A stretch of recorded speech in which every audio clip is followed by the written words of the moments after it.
Hello friends, because not everyone is enamored with SUVs, Skoda is giving the Superb another generation.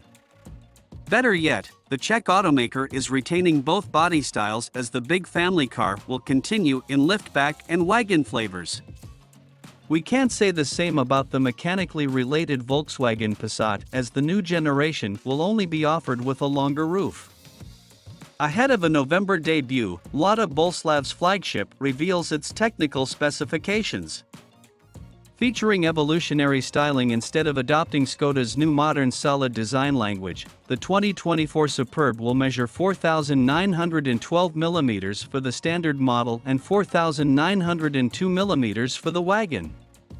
Compared to the outgoing model, these figures represent an increase of 43 mm and 40 mm. Respectively.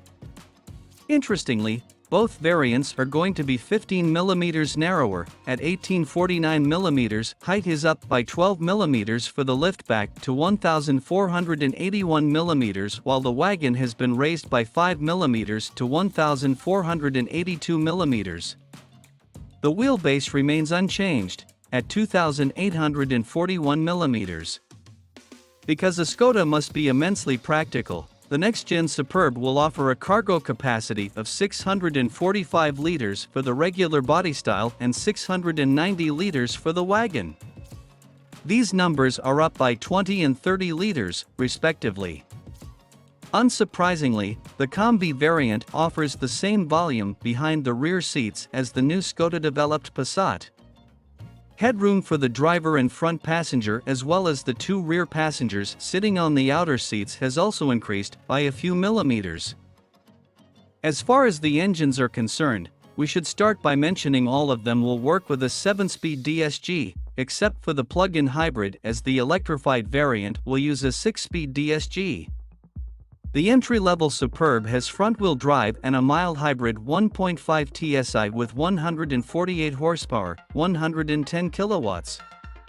It's followed by a 2.0 TSI with 201 horsepower, 150 kilowatts, in FWD guise and 261 horsepower, 195 kilowatts with AWD. The top gas engine is down on power compared to the previous generation model, presumably because it had to be tweaked to meet increasingly stringent emissions regulations in EU countries. On the diesel side, the base 2.0 TDI has 148 horsepower, 110 kilowatts, and FWD, whereas the more potent one packs 190 horsepower, 142 kilowatts, and AWD.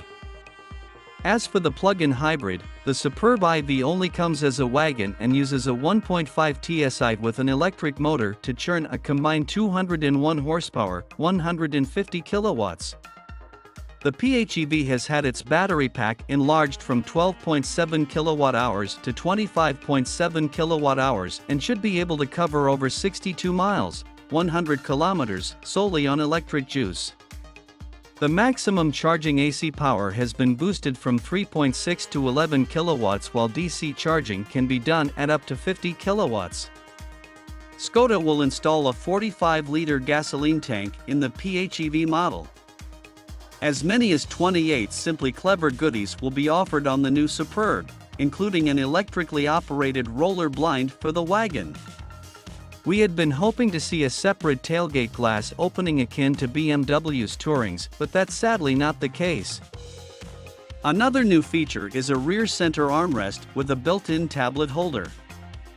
Skoda also fits a double pocket on the back of the front seats, plus an integrated funnel in the lid of the windshield washer fluid reservoir. And yes, there will be an umbrella in the driver's door, although not as fancy as the one you get in a Rolls-Royce.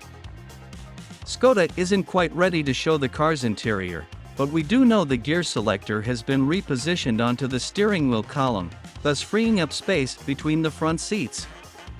A new infotainment will measure up to 12.9 inches, and thankfully, it won't integrate all functions, as there will still be a handful of what Skoda refers to as manual controls. A new very tidy and clear center console has been developed. You'll be able to order the car with as many as 10 airbags, including a knee airbag on the driver's side and a central airbag. The revamped Superb will be the first Skoda to offer curve assistant and intersection assistant. In addition, the upgraded front radar will be able to detect cyclists, whereas the previous version only offered predictive pedestrian protection. The overhauled top view function is going to feature 4 cameras to generate a 360-degree view in a higher resolution than before. Production of the Superb will be relocated from Kvasiny, Czech Republic, to Bratislava, Slovakia, where it will share the assembly line with the 2024 VW Passat variant. We can safely assume this will be the last generation to offer combustion engines given the 2035 EU sales ban on new cars that generate harmful emissions. Friends, and that's all for today. Thanks for watching to the end of the video. Do not forget to subscribe to the channel so as not to miss new videos. Good luck to everyone and see you soon.